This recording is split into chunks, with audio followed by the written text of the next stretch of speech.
BBC-ს დოკუმენტური ფილმი ივანიშვილის რეჟიმის მიერ ქართველი ხალხის წინააღმდეგ გამოყენებულ ქიმიურ იარაღზე ისეთი დარტყმა აღმოჩნდა რეჟიმისთვის, რომ პროპაგანდა დღემდე ქაოსშია და დიდი მცდელობების მიუხედავად ერთ კონკრეტულ მესიჯზე ვერ ჩამოყალიბდა.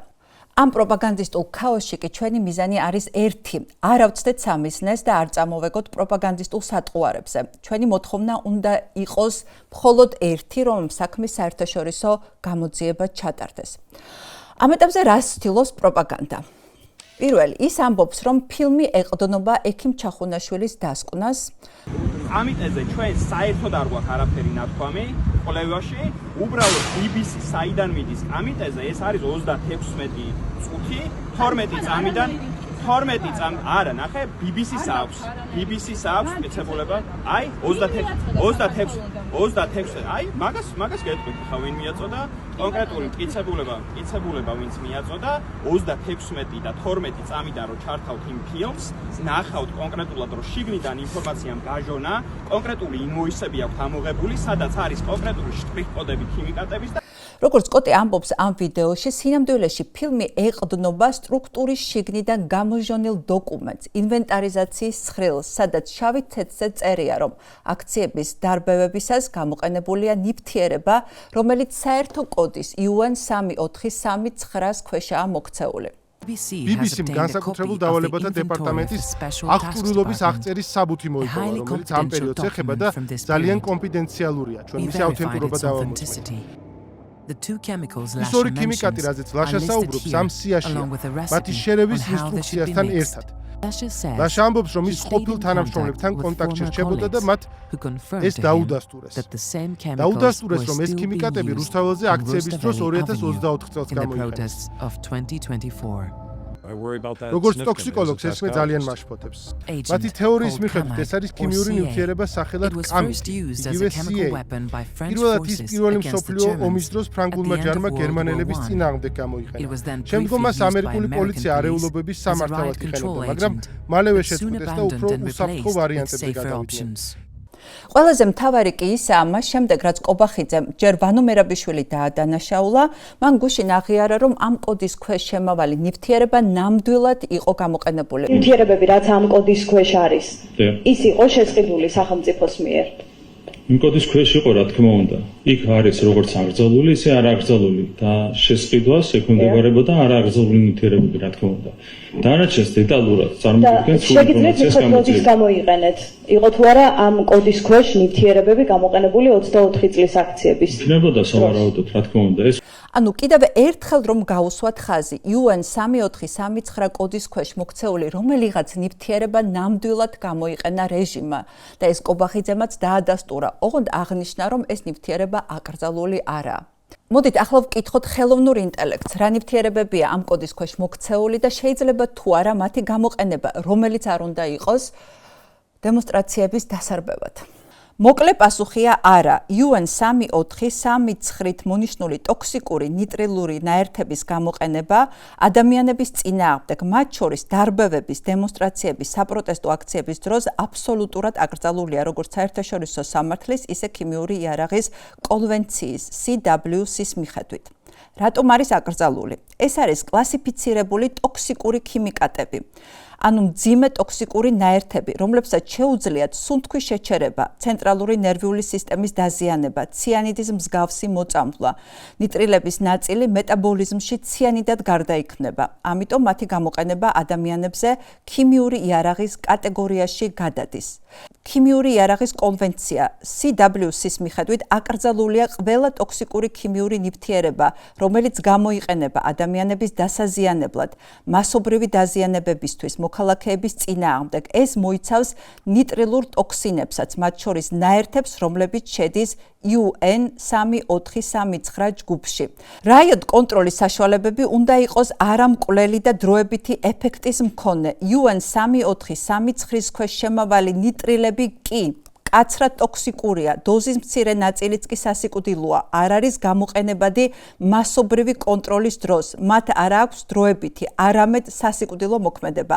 ასეთი ნივთიერების გამოყენება მოქალაქეების წინააღმდეგ იქნება საბრძოლო ქიმიური იარაღის გამოყენების ტოლფასი, რაც ითვლება საერთაშორისო დანაშაულად და მსოფლიოში ყველგან მკაცრად აკრძალულია. და კიდევ ერთი არგუმენტი პროპაგანდის. ნახოთ, რას წერს მთავარი პროპაგანდისტი შალვა რამიშვილი. ანუ გამოყენებიდან დღემდე ამ საზარელი შხამის მოქმედება ვერავინ ვერ შენიშნა, ვერც ერთმა მოწამლულმა, ვერც სპეციალისტმა. ამ საზარელმა შხამმა არ იქონია გავლენა ადამიანების თუნდაც ერთის ჯანმრთელობაზე და ახლა პოსტფაქტუმ ცდილობთ ფაქტების შეთხსვას. არ გამოვა ეს საქმე. ეს არის პროპაგანდისტების ვითომ არგუმენტები და ამ არგუმენტს ვითომ ამტკიცებენ ის ექიმები, რომლებიც ამ პროპაგანდისტულ საშუალებებს მიყავთ. ეხლა მოდით წავიკითხოთ თუნდაც ერთის, როგორც შალვა რამიშვილი ამბობს, დაზარალებულის მონათხრობი. ეს დაზარალებული არის თორნიკე როინიშვილი, რაც წერს თორნიკე თავის Facebook სტატუსში. დემონსტრაციების შემდეგ ჩემი ცხოვრება ორ ნაწილად გაიყო, დარბევამდე და შემდგომ. მაგრამ ამ შემდგომ ცხოვრებაში საკუთარი თავის ანარეკლიღა ვარ დარჩენილი, დამიზიანდა მხედველობა. სინათლე ძალიან მაწუხებს, ხშირად არის მომენტები, როდესაც ფოკუსის გასწორებას ვერ ვახერხებ. ინტოქსიკაციის შემდეგ იმუნიტეტი საშინელ მდგომარეობაში მაქვს, საკმარისია პატარა გაციება, რომ ეს ყველაფერი კვირიან ან მეტხნიან ტანჯვად მეკცეს ხოლმე. საშინლად სწრაფი ტემპით დავკარგე წონა, ისეთ ტემპში დავიკელი თითქოს სხეულმა ბრძოლა დაიწყო თავის ფუნქციებთან. კუნთებისა და სახსრების მუდმივი ტკივილი, უენერგიობა, ზოგჯერ განსაკუთრებით სამუშაოს შემდეგ მეორე დღეს უბრალოდ ფეხზე დადგომაც კი მიჭირს. კბილებიც კი გამიფუჭდა, ამაზე ალბათ არასოდეს არ ვილაპარაკებდი, ეს ყველაფერი გაზით ინტოქსიკაციების შემდეგ რომ არ დაწყებულიყო. დაახლოებით 18 კბილი გამიფუჭდა, ტკივილი, შფოთვა, კოშმარები, ესაა ახლა ჩემი ყოველდღიურობა და როგორც არ უნდა დავმალო ეს ყველაფერი, ახლა უკვე ჩემს ღიმილში ჩანს. ხშირი და მოულოდნელი სისხლდენა ცხვირიდან, რომელიც რამდენჯერმე თითქმის საათიც კი გაგრძელდა, იყო სისხლის ამოხველების ეპიზოდებიც თან საკმაოდ ხშირად, თითქოს სხეულს ჯერ კიდევ ახსოვს ქიმიური ნივთიერებების დარტყმა. გონების დაკარგვა და გულის პრობლემები ჩემი ნოემბერ-დეკემბრის პრაქტიკულად ყოველდღიურობა იყო. ერთხელ აბაზანაში მწოლიარე გავითიშე, ჩემი რუმეითი რომ არა იმ დღეს რა მოხდებოდა არც მინდა გაფიქრება. ავერსის კლინიკაში გადამიყვანა სასწრაფომ. გადაყვანამდე კარდიოგრამამ აჩვენა, რომ გულიდან წამოსული ელექტროიმპულსები მარჯვენა ფეხში სათანადოდ ვერ გადიოდა. ექიმამ მკაცრად გამაფრთხილა, მოვრიდებოდი რუსთაველს, თუ ნორმალური ადამიანის ხანგრძლივობით მინდოდა მეცხოვრა. ეს არის მხოლოდ ნაწყვეტი ამ სტატუსიდან.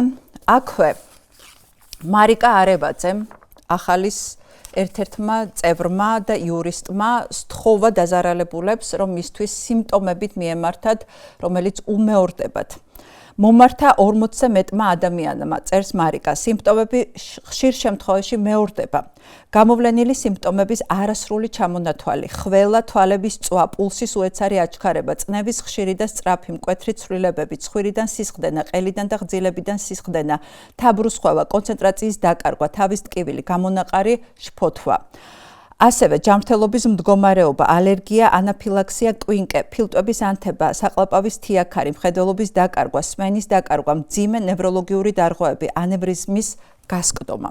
ასევე მინდა შეგახსენოთ, რომ 7 დეკემბერს 2024 წლის ექიმებმა ხელი მოაწერეს პეტიციას 885-მა სამედიცინო მუშაკმა. ექიმები რუსთაველის გამზირზე დემონსტრანტების დასაშლელად ქიმიური ნივთიერებების გამოყენების შესახებ განცხადებას ავრცელებენ. როგორც ექიმების განცხადებაში ვკითხულობთ, საპროტესტო აქციების პერიოდში მშვიდობიანი მომიტინგეების წინააღმდეგ ძალოვანი სტრუქტურების მიერ მომწამლავი ნივთიერებების გამოყენების შემდეგ კლინიკებს ყოველდღიურად სულ უფრო მეტი ადამიანი აკითხავს. ექიმები ამბობენ, რომ მწვავედ მიმდინარე სიმპტომების გარდა შეუძლებელია ამ ტოქსიკური ნივთიერებების შემდგომი შედეგების პროგნოზირება. აქვე ამ პეტიციაში წერია, სასწრაფოდ შეასრულოს სახელმწიფომ თავისი ვალდებულება და გაასაჯაროვოს, რა ქიმიური ნივთიერება იყო გამოყენებული აღნიშნულ პერიოდში. ასევე აქვე შეგახსენებთ ექიმ გია კამკამიძის ძალიან ცნობილ სატელევიზიო გამოსვლასაც. ეს ჩვენ გვაქვს ფაქტიურად ქიმიური იარაღთან საქმე. აქ არის პირდაპირ დანაშაული, რომელსაც უყურებთ ჩვენ ძალოვანი სტრუქტურების მიერ ჩადენილი აი მაშინ აი მოსახლეობის წინააღმდეგ.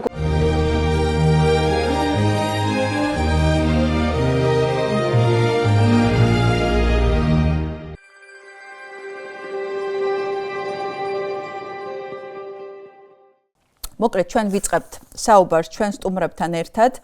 კოტე ჩახუნაშვილი ექიმი, ლიკა ზაკაშვილი ჟურნალისტი, ლაშა ჩხარტიშვილი ეკოლოგი არიან ჩვენი დღევანდელი პოდკასტის სტუმრები.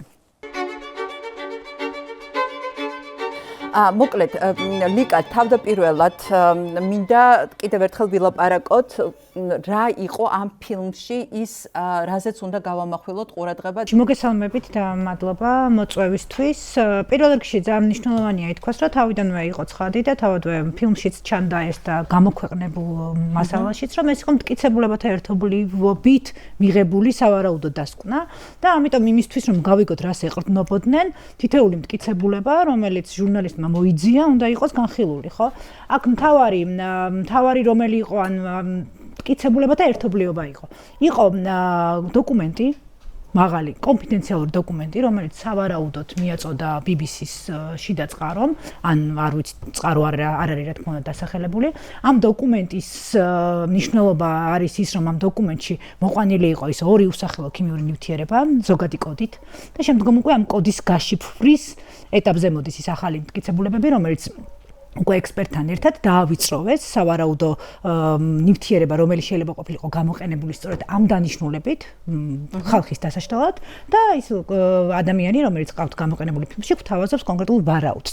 იმიტომ რომ ამ კოდის ქვეშ, როგორც ჩვენ ვხედავთ, არაერთი სხვა ნივთიერებაა გაერთიანებული, მაგრამ სოფლიო გამოცდილებით და პრაქტიკაში გამოყენებულა ეს კამიტი. და ეს კამიტი არის პირველი მსოფლიო ომის დროს აღწერილი, როცა მოიფიქრეს, გამოიყენეს და შემდგომ ჩაითვალა, რომ იყო არახუმანური და კრებული იქნა სხვა უფრო ჰუმანური საშუალება, ხო?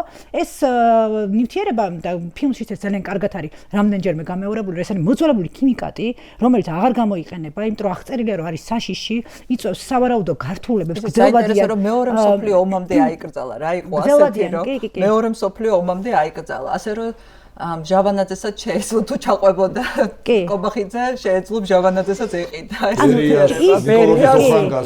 ან რაც ჩვენ ვიცით არის ის რომ ამ კოდის ქვეშ ეს კოდი ამ კოდის ქვეშ რაღაც ნივთიერება ნამდვილად არის შეძენილი და შემდგომ გვეყავთ ძალიან მნიშვნელოვანი წყარო ჩემი საკვანძო ფიგურა ეს ყოფილი თანამშრომელი გედედეს თანამშრომელი რომელიც ამბობს თავის გამოცდილებას უზიარებს ხო ჟურნალისტს რომ 2009-ში როცა შეიძინეს მაშინ მან ეს ტესტა დაავალეს რომ გაეტესტა აღწერს იმ რეაქციებს რაც ჰქონდათ იმ ადამიანებს ვინც მონაწილეობდნენ ამ პროცესში თავადაც რა იგრძნო ეს აღწერა და შემდგომ ამბობს რომ ამ ნივთიერებით მიუხედავად იმისა რომ მან როგორც თანამშრომელმა და იყო მე მგონი გადაწყვეტილების მიღები პირიც იყო ხო ხელმძღვანელი იყო შეიარაღების კი მისი რეკომენდაცია არ არსებობდა რომ ყოფილიყო მანქანაში ჩატვირთული ეს ნივთიერება ამის მიუხედავად ის ამბობს რომ 2022 წლამდე მან იცის რომ ეს ნივთიერება იყო ჩატვირთული ამ მანქანაში და მას ასევე უკვე მოქმედი თანამშრომლები რომლებიც მასთან კონტაქტზე რჩებიან უდასტურებენ რომ ეს ნივთიერება გამოყენებული იყო 20-24 წლის აქციების დაშლის დროსაც და ამ ადამიანებმა არ იცის ეს ნივთიერება რა არის მაგრამ ახსოვდა კოდები ხო და ამ კოდების შემდგომ უკვე შესწავლის ჩაშლის დავიწროვების და ძალიან სწორად განავითარა ხო ჟურნალისტმა ეს ჰიპოთეზა აიღო და განავითარა ექსპერტთან ერთად რომ რა შეიძლება ყოფილიყო ის ნივთიერება ამ კოდის ქვეშ და მივიდნენ პასუხამდე რომ ეს არის სავარაუდოდ ეს კამიტე რომელიც ეს არ არის მეცნიერული გვავიწყდება არა და გამხსნელი საკმაოდ არა გამხსნელზეც ხო აუცილებლად უნდა ვილაპარაკოთ მიდიან ამ ლოგიკით და ვფიქრობ რომ ეს ალბათ სწორი ლოგიკაა იმიტომ რომ და წელში გამართული ლოგიკაა და მსჯელობაა რომ უნდა იპოვო ის ნივთიერება რომელიც გამოყენებულა ან ლოგიკურია რომ გამოიყენებინა გედედეს ხო ანუ აი სხვა რაღაცა ნივთიერება რაც ნივთიერება გამოიყენეს რომელიც არის ამ კოდის ქვეშ რომელიც აღნიშნავს განსაკუთრებულად ტოქსიკურ და საშიშ ნივთიერებებს, ამიტომ ერთი კოდის ქვეშ 34-39 კოდის ქვეშ არის მოქცეული. ეს დაადასტურა და ფაქტობრივად აღიარებითი ჩვენება უკვე მოგვცა კობახიძემ. ეხლა არის ჩვენი ამოცანა. მაგრამ უნდა იყოს ჩვენი მხრივ, რომ ეგრევე გვითხრან, რა არის მაშინ თუ გვეუბნებიან, რომ ეგენი გვაქვს. ის პირველი გასაგებია, რომ სხვა ნივთიერება ვერ იქნება, იმიტომ რომ ის ერთი სერიული კოდი. ხო, ეხლა პირველზეც, იმიტომ რომ არ გამოგჩეს ეს პირველი ნივთიერება, რომელიც არის გამხსნელი ერთია, ანუ რამდენიმე არ არის, რომ ზუსტად ვიცით რა არის და თან, ანუ ეხლა ვერიფიკაცია ფილმშიც არის ნახსენები.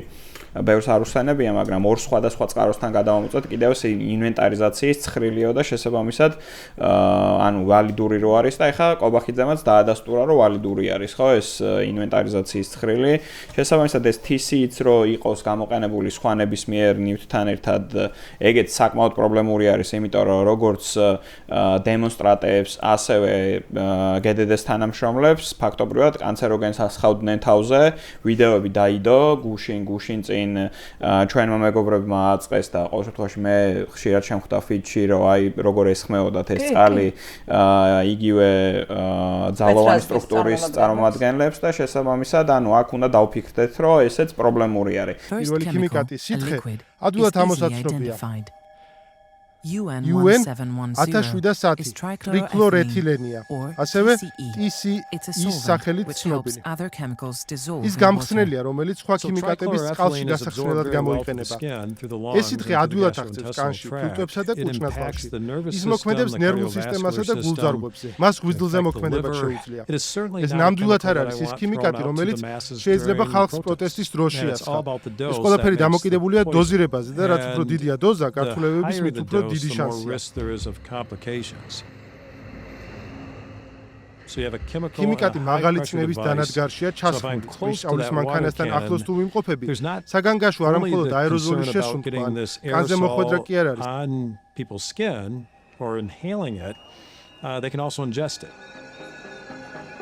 არსებობს იმის შანსიც, რომ ამ ნივთიერების საკმაოდ დიდი რაოდენობა პირში მომხდეს და გადაგვაყო. როგორც ტოქსიკოლოგს ეს მე ძალიან მაშფოთებს.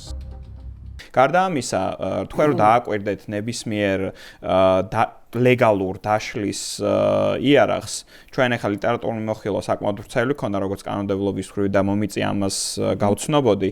თითქმის ყველაზე არის ნახსენები, რომ წყალში არ არირევა ესენი, იმიტომ რომ ვერ საზღვრავ მე ზუსტი დოზა რა შეიძლება მიეწოდოს ადამიანს და ეს ნებისმიერ თუნდაც იგივე CS გაზი იქნება ეს თუ ნებისმიერი ნებადართული არალეტალური იარაღი შეიძლება გახდეს დამაზიანებელი ჯანმრთელობისთვის ან კონკრეტულად ლეტალური იშვიათად, მაგრამ შეიძლება ესეთი ფატალური შედეგებიც დასრულდეს. ხო, აქედან გამომდინარე, ნებისმიერ ვარიანტში პრობლემური არის ხელისუფლებისთვის და მაგალითად უფლებამოსილების გადამეტების კუთხით შეიძლება ნებისმიერ ვარიანტში მოუწიოთ ვიღაცას სამართლიან სასამართლოს წინაშე წარდგენა, იმიტომ რომ კონკრეტულად რამდენიც ისროლს ესეც პრობლემურია, კაფსულებზე რო ვილაპარაკოთ, წყალში რო გაურიეს, ეგეც პრობლემური არის და წყალში გამხსნელად რაც გამოიყენეს, ეგ საერთოდ კანცეროგენი რო არის, ამაზე ეხა მაგალითად თითოეული მკვლევარი ვერ იმუშავებს, იმიტომ რომ შენ უნდა აკვირდებოდე გლობალურად მაგალითად სიმსივნის გამოვლენა 2024 წლის იანვარში რამდენი იყო, 2025 წლის იანვარში თებერვალში და შეადარო თვეები, ამას სახელმწიფო სტრუქტურები აკეთებენ ნებისმიერ ქვეყანაში და რამდენადაც მე უყურე ამერიკაში მაგალითად, როდეს სანამ აიკრძალებოდა ამ კომიტეს გამოყენება, ზუსტად ამ პრინციპით მივიდნენ, რომ რაღაცა ისეთი შემთხვევები განვითარდა, რაც არ უნდა განვითარებულიყო და შესაბამისად გლობალურად უნდა უყურო ამ ყველაფერს. ხო, აქედან გამომდინარე. ანუ წლების განმავლობაში უნდა დაგროვდეს მონაცემები, რამდენი გაიზარდა. მე ხა ვერ მექნება როგორც ინდივიდუალურ მკვლევარს საზოგადოებრივი ჯანდაცვის სტატისტიკურ მონაცემებზე წვდომა მესმის, რომ საქართველოს სტატისტიკური მონაცემები თვალსაჩინო არ არის, მაგრამ ისეთი შემთხვევები როგორც არის, მაგალითად უეცარი გარდაცვალება რა მიზეზით მოხდა, წესით გამოძიება იწყება, გაკვეთა კეთდება და შესაბამისად ეს ინფორმაცია უნდა ვიცოდეთ. კიბოს გამოვლენის ასე ვთქვათ ინციდენტობა, პრევალენტობა უნდა ვიცოდეთ ნებისმიერ ვარიანტში და ესეთ რაღაცებზე მაინც უნდა მიდიოდეს ზედამხედველობა გლობალურად, რომ ზუსტი შეფასება მოხდეს რაღაც სპაიკი. ამას წლები შეიძლება იყოს. თან ძალიან აქვე ასევე ხაზგასმით უნდა აღვნიშნოთ ერთი რამ, რომ ჩვენ არ ვიცით რითი ვართ მოწამლულები. ის ადამიანები რომლებიც არამხოლოდ დემონსტრაციებზე იდგნენ და პირდაპირ ესხმებოდათ ეს ჭავლი, რასაკვირველია ამ შემთხვევაში ვლაპარაკობთ გაცილებით დიდ კონცენტრაციაზე, არამედ ისიც ზუსტად ვიცით და ძალიან კარგად გვახსოვს, როგორ იყო გაჯერებული არა მხოლოდ რუსთაველის პროსპექტი, არამედ მიმდებარე ქუჩები ამ საშინელის სუნით და ჩემმა მეგობარმა მაგალითად ერთი ოჯახი, ვისაც ვიცნობდი, რომ იქვე ცხოვრობდა, ოჯახი გახიზნა, იმიტომ რომ სახლებში შედიოდა ეს საშინელის სუნი.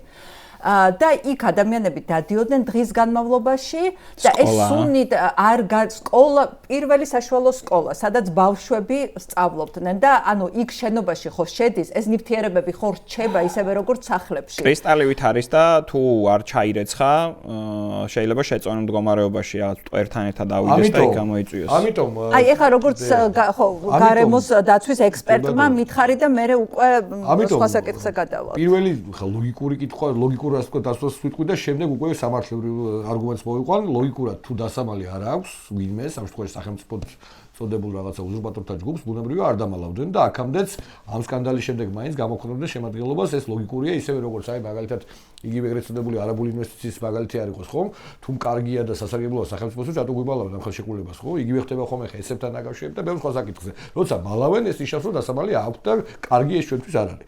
რაც შეეხება ვალდებულებებს. ჩვენ ახლა გამოდის, რომ რა ვიცი, ვეხვეწებით თუ აძალებთ თუ რაღაცას ვაკეთებთ, რომ გითხრან რა რითი მოგწამლეს.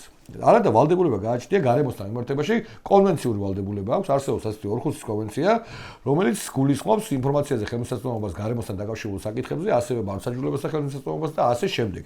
რადგან ეს ნივთიერება გარემოში გარკვეული დროის განმავლობაში დარჩა და ამაზე ორი აზრი არ არსებობს და თვითონ ვერ უარყოფენ, არათუ ჩვენ თხოვნას უნდა დალოდებოდნენ ჩვენ განცხადებას, ჩვენ საჩივარს და ასე შემდეგ, თვითონ მქონდათ ვალდებულება ამ კონვენციის თანახმად მოეგროვებიათ ინფორმაცია და არსებული ინფორმაცია გაევრცელებიათ, რომ ადამიანებს ცოდონდათ რა ტერიტორიაზე რა საფრთხეები ემუქრებოდათ გარემოს დაბინძურების გამო. და გარემოს დაბინძურებად გვევლინება ჩვენ შემთხვევაში ორივე ნივთიერება, ხო, აქ იყო ლაპარაკი უბრალოდ აღარ დაგვითავრებია, გამხსნელი არანაკლებ სახიფათო ნივთიერებაა, ვიდრე ის პოტენციურად იმ ჯგუფიდან წარმოდგენილი ერთ-ერთი ნივთიერება, რომელზეც კომიტეტებს ჩვენ დღეს ვსაუბრობთ. არანაკლებად საზიანო შეიძლება იყოს ჯანმრთელობისთვის და ის მისი გამოყენება ადამიანზე აკრძალულია ამ ფილმშიც საუბრობდნენ ექსპერტები, ხო? ამიტომ გარემოსდაცვის სამინისტროს დადაშაულზე შეგვიძლია საუბარი თამამად, არა მარტო ჯანდაცვის სამინისტროს, რომელიც ასევე ვალდებული იყო აგერიცხა, ასე ვთქვათ, ამ დაზარალებულთა მიმართვიანობა, ეხლა რომ საუბრობენ მაგალითად, ერთი ტოქსიკოლოგი გამოვიდა და გვარი არ მახსოვს, საუბრობდა იმაზე, თურმე ნოიტყვი და ტოქსიკოლოგებთან არ მისულა ნადაბენები. ადამიანები ტოქსიკოლოგებთან და ვიწრო სპეციალისტების წარმომადგენლებთან როგორც წესი არ მიდიან თერაპევტთან და ცალკე პრობლემაა, რომ ჩვენს ქვეყანაში და ამ რეჟიმის დროს და არა მარტო სამწუხაროდ ეპიდემიოლოგიური შესწავლა კონკრეტული შემთხვევების წარმომავლობის არ ხდება. და მათ შორის შეგდებულად არ ხდება. ეს არ არის მარტო ამ რაღაცა საშინელი ქიმიური იარაღის გამოყენება, უბრალოდ კონვენციური დანაშაულია და ჰააგის განსჯადი უნდა იყოს და მე იმედი მაქვს, რომ ჩვენ მივახსენებთ ოდესმე იმას, რომ ამის გამო ივანიშვილი იქნება კობახიძე თუ სხვა ჰააგაში წაგებს პასუხს, მაგრამ ზოგადად სხვა დროსაც, როცა საქმე ეხება მშენებლობებს, როცა საქმე ეხება ინდუსტრიულ საქმიანობას, იქნება ეს კაზრეთი თუ თქვა ჭიათურა, როცა კასპირავის ბევრია რუსთავი, ხო? არ ხდება შეგნებულად ეპიდემიოლოგიური კვლევის ასე ვთქვათ განხორციელება ანამნეზზე დაყრდნობით, ანამნეზი არ დგება დეტალურად, რათა არ გამოჩნდეს ის თუ რამდენად ძიმია ჩვენი საარსებო გარემო, ნუ დიდ ქალაქებში საწოლთან მიმართებაში, რომლის კონტროლი ვითომ დაიწყო, მაგრამ რეალურად არ ხორციელდება ჩვენი ინფორმაციით და დასრულებული ინდუსტრიული ქალაქებით, სადაც დაამიძრულების ზემოქმედება რომ გამოჩნდეს და რომ იყოს რეალური სტატისტიკა, ხომ? მათ მოუწევდათ უფრო მეტად პასუხისგება სამართლებრივადაც და რაღაც ცვლილებების განხორციელება იმ ბიზნესთან მიმართებაში, რომელიც როგორც წესი პირდაპირ შეძდილია ხოლმე ხელისუფლებასთან და საკუთარი ბიზნესისგან დაკარგვა 5-10%-იანი, ასე ვთქვათ, მოგებისა არ უღირთ ადამიანების გადარჩენას. ამიტომ ინფორმაცია არ გროვდება სათანადო მეთოდიკით, რომელსაც თემას რო არ გავცდეთ, იმიტომ რომ აი ერთი რაღაცა შეიძლება გავუგებროთ საუბრობ, მაგრამ ეს მარტო ამ დარბევების საკითხს არ ეხება. ზოგადად ჩვენთან ეს გვაქვს უზარმაზარი პრობლემა. არ ხდება ინფორმაციის სრულფასოვან მოპოვება, დამუშავება, რათა არ ჩანდეს თუ რამდენად ძიმე ვითარებაში ცხოვრობ და როგორც კლავს საკუთარი ხელისუფლება მის ბიზნესთან ერთად, რა ვიცი მე, ინდუსტრიული საწარმოების გამო და მათ საქმიანობის გამო თუ საწვავის გამო. იგივე ხდება აქაც. არ არის ინფორმაცია შესაბამისად. აქ გაცილებით არა, აქ არის კიდევ უფრო გაცილებით უფრო დიდი დანაშაული. ამ დანაშაულმა უნდა გადაიხოლოს. ეს არის კონკრეტულ პირს უკავშირდება. ეხლა რატომ? ესე იგი, ამ კონკრეტულ ფილმშიც არის ნაჩვენები, ეს თავის ქალა გადახაზულებს სასიკვდილოა. ანუ იქ იყო ეს ნივთიერება, ინვენტარში აღწერის დროსაც იყო ნივთიერება, მათაც გამოიყენეს ეს ნივთიერება, ანუ ყველა მიცოდა, რომ რაღაცა ძიმე ტოქსიკური ნივთიერება გამოიყენეს. მას არა, ხო, დავამთავრებ. ამიტომ ახლა ეს ამ ნივთიერებით მოხდა დემონსტრატების დაშლა და კიდე ერთხელ ვამბობ, ამ ნივთიერებით მოიწამლა გარემო. ჩვენ ეხლა დღეს მახსენდებოდა, მაშინ კი სახალისო ვიდეო იყო, გახსოვთ ეს ბავშვი როა ხალხი რომ მიდიოდა ნაძვის ხეზე და რო ვეღარ მივიდნენ, ნაძვის ხე რო ვერ აანთეს. პატარა ბავშვი რო ყავდა კაცს ხელში. ყალაძემ დაგვატია ნაძვის ხის ანთებაზე. მაგრამ ვერ მივიყვანეთ ბავშვი. იმიტომ გადაუჭრიათ ბრაუდი. ის კაცი ამბობდა, რომ ივანიშვილის გამო მშვიდობაა ქვეყანაშიო და ეხლა მაინტერესებს იმ კაცს ვკითხოთ, რომ გადარჩა თუ არა მისი შვილი, რომ კონკრეტულად იმ ყველაზე ეპიცენტრში არ იყო, სადაც ყველაზე მეტი ტოქსიკური ნივთიერება ისხმებოდა და ეს ბავშვები რისთვის იყვნენ განწირულები. ბავშვები დაიბარეს ყველაზე მოწამლულ ადგილას, რუსთაველის გამზირზე ნაძვის ხის ასანთებად. ეს ერთი. ეხლა იქ ბავშვებიც იყვნენ, ხო, მერე? ბავშვები დადიოდნენ ნაძვის ხეზე თუ არ იყვნენ, სკოლა არის იქ, მოლი არის და დღეს, ნახეთ რა ვითარებაში ვართ, ესეც ძალიან კარგად უნდა გავაცნობიეროთ, რომ ესე იგი არ ამბობენ, იციან და არ ამბობენ შეგნებულად, იმიტომ რომ ეშინიათ ნივთიერება რითი მოგწავლეს, იმიტომ რომ მინდა რომ შემოგთავაზოთ ამ აქ. ვიცოდეთ და სკრინინგი მაინც გავიკეთოთ და ვიცოდეთ როგორი სიფრთხილით მიუდგეთ ჩვენს ჯანმრთელობას, ხო ეს ერთი. მაგ ორი ვარიანტია ჩემი აზრით, რომ ერთი რო თან ვერც უარყოფენ ნიშანდობლივი არის, პირდაპირ ვერ ამბობენ რომ არ იყო. იმიტომ რომ ალბათ ეშინიათ რომ BBC-ს მართლა რო უჩილონ ან BBC-ს მართლა რომ მოუნდეს, დადებს ამ ინვენტარიზაციის ციფრს, რომელიც ვერიფიცირებულია. ინვენტარიზაციის დოკუმენტი იმდენად ვალიდურია. თან ყველაზე მარტივი არის, იმიტომ რომ ეს ოფიციალური შესყიდვა იქნება, შესაბამისად ფულს თუ გაყვები ნებისმიერ ვარიანტში მიხვალ საბოლოო ჯამში იქ სადაც უნდა მიხვიდე, ხო და ამას ვერავინ ვერ დამალავს საბოლოო ჯამში, სადაც ფული არის დაკავშირებული მით უმეტეს ეს ოფიციალური შესყიდვა თუ იყო, ვერავინ ვერ გამორიცხავს, ხო ამას მით უმეტეს თუ არის შიგნით ვიღაცა whistleblower-ი, რომელიც დღემდე სტრუქტურაშია და ადასტურებს, რომ ამის გამოყენება ხდებოდა, აი ეს ორი ადამიანის თუნდაც ვინც თქვეს, რომ კიდე დამოუკიდებელ ორ მოქმედ თანამშრომელთან გადავამოწმეთ, ესეც პრობლემურია. ასევე ტრაგედია არის, ჩემი აზრით, რომ შეიძლება იქ ზარქუას და მდინარეზე საერთოდ არ ცოდნოდა რას ასხავდა გედედე და კიდე კობახიძემაც შეიძლება არ იცოდა და იცოდა თითზე ჩამოსათვლელმა ადამიანებმა, რომელსაც ამ ინფორმაციაზე წვდომა ჰქონდა და გუშინ მაგალითად რომელმაც არ გააფრთხილეს კალაძე მაგალითად თუ არ იცოდა, რომ არ ბავშვები არ მიიყვანო იმ ადგილას, ბავშვები ნაძვის ხე არ უნდა დადგა იმ ადგილას. კიდევ ერთხელ ხაზი უნდა გაუსვათ ამას, რომ გუშინი თქვა და მე აბსოლუტურად ვეთანხმები ამ პათოსს, რომ ფაქტობრივად ქოცებიც გაიწირნენ, დემონსტრატებიც გაიწირნენ, ქოცების ამომრჩეველი, ოპოზიციის ამომრჩეველი, ვინც ანუ არ დადიოდა იქ, ფაქტობრივად იყო მარტო ივანიშვილი თვითონ და მისი ოჯახი და აბსოლუტურად ამ სენტიმენტს ვეთანხმები.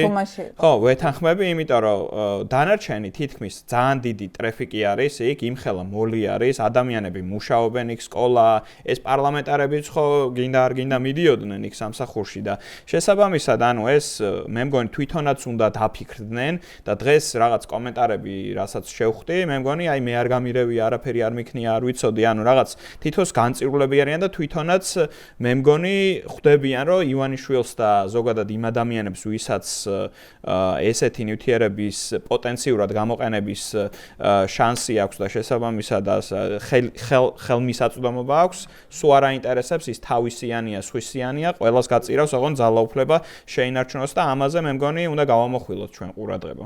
და ძალიან მნიშვნელოვანია იცით გახსენება BBC-ს ფილმის გამო მომიწია და ჩავედი 1 წლის წინ დავბრუნდი და მედიაში გამოქვეყნებული არაერთი მასალა ვნახე.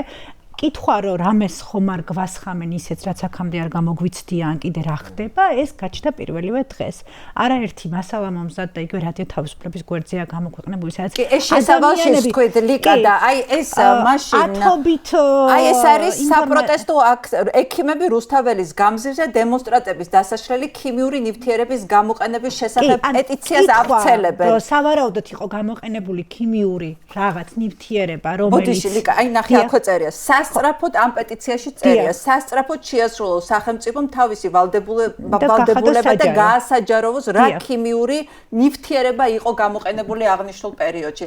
აი იმ დღეებშივე გაკეთდა ეს პეტიცია. ასევე 2025 წლის მაისში გამოქვეყნდა საკმაოდ ვრცელი, დიდი ანგარიშია და სათანადო ყურადღება არ დაეთმო არაერთი უფლებადამცველი ორგანიზაციის, რომელიც ცალკე ქვეთავია აქციის დაშლაზე, პროპორციულობაზე, სავარაუდო ნივთიერებასთან დაკავშირებულ საკითხზე და იქ არის ათობით დემონსტრანტის ისტორიას და აღწერენ და ამ ჩივილებს, რომელიც ჰქონდათ და იქაც ზუსტად ეს კითხვებია ამ ანგარიშში, რომ ჩვენ ვითხოვთ, რომ მოგვითხრათ რა ნივთიერება იყო გამოყენებული. ის რომ ადამიანებმა საკუთარ თავზე გამოცადეს, ეს იგრძნეს საკუთარ თავზე მიხვდნენ, რომ რაღაც არ იყო ისეთი, რაც შევა გამოცდილი ჰქონდათ და ასევე თანდევი ჩივილები, რომელიც გახანგრძლივდა და არ იყო ერთდღიანი, რამდენიმე საათიანი და გაგრძელდა რამდენიმე კვირა, მათ შორის მე, ჩემს ორ მეგობარს სისხლდენა ცხვირიდან, რაც ნამდვილად ვიცი, ერთ-ერთი ჩემი კოლეგაა მარიამ ნიკურაძე, რომელიც 4 თვის განმავლობაში სრულად დაუდგენელი მიზეზით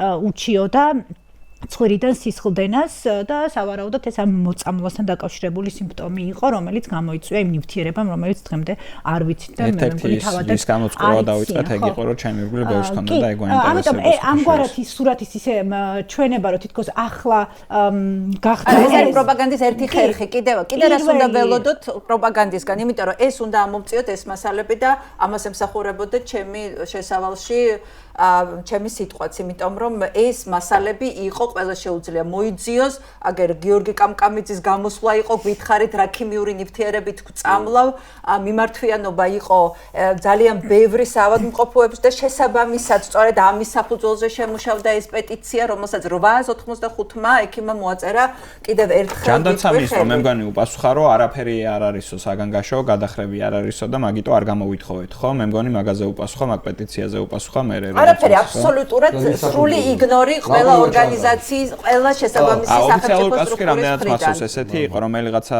პოდკასტში ვიყავი და ოფიციალური პასუხი იყო, რომ ჩვენი სტატისტიკური მონაცემებით რაღაც მომართვიანობის გადახრა არ არის, რაღაც სპეციფიური დაავადებების და ეგ გვიპასუხეს, ანუ შესსამ საერთოდ არ უპასუხა რამდენადაც ვიცი და სახალხო დამცველსაც აქვს მოთხოვნილი სხვათა შორის და სამივე პუნქტი რაც აქვს ჩამოთვლილი, რას იყენებდით.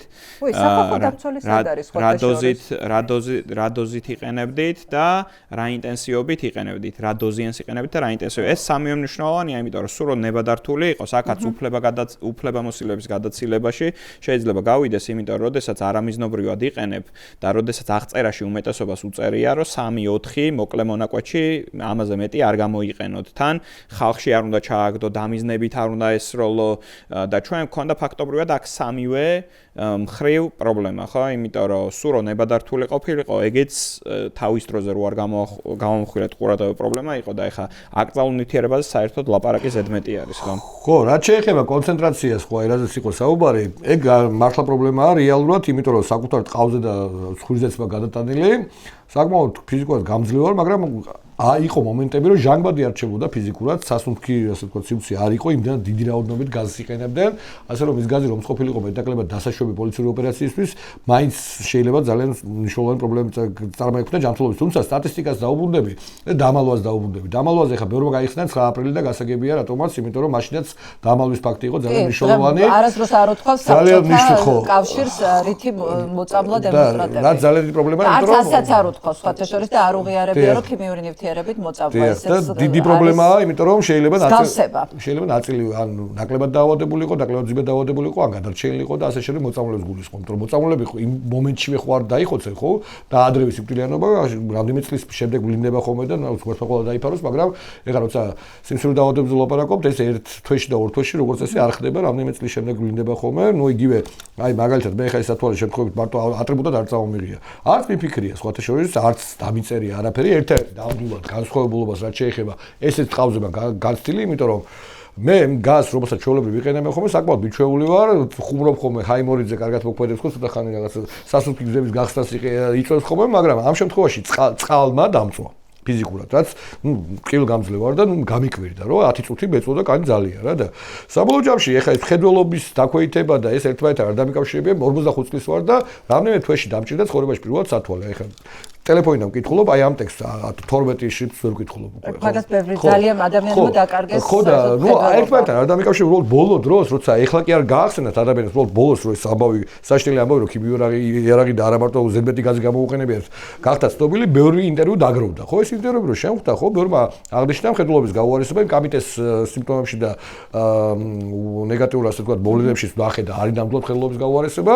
ნუ დიდი ალბათობით შესაძლებელია დააჩქარა, ჩემი რა ვიცი, საკუთრივი ცვლილებები ყველას გვაქვს, მაგრამ რამდენიმე თვეში ცხოვრებაში პირველად დამჭირდა სათვალის გაკეთება იმ დონეზე, რომ მე ტექსტს ტელეფონიდან ვკითხულობს, ჩვეულებრივ 12 შიფრს ვეღარ ვკითხულობ ხოლმე ნაბეჭს.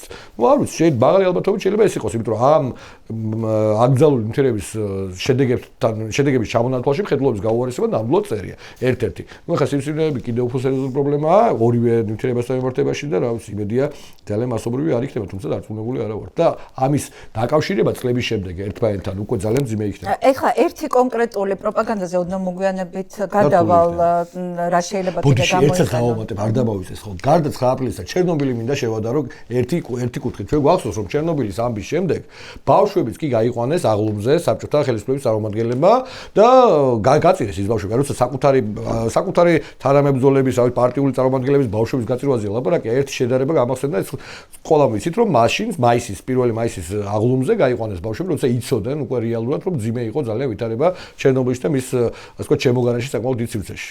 მაგრამ ეხლანდელ იმაზე რომ შევადაროთ, მაგალითად 9 აპრილის მერე ექიმებმა თქვეს პირველად რომ რაღაცა გამოიყენეს ისეთიო და იქ მოდი ვაღიაროთ რომ ექიმების დევნა არ დაუწყიათ და ჩვენ ახლა სამწუხაროდ ჩვენ არ გაგვიხსენებთ. ზუსტად მაგაზე მინდოდა მეთქვა.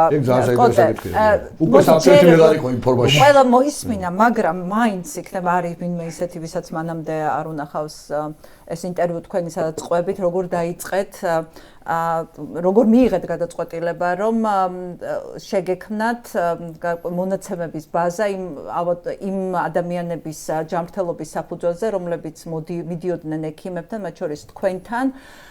და აი რამ გიბიძგათ რომ ამას სერიოზული კვლევის სახით მიდგომოდით.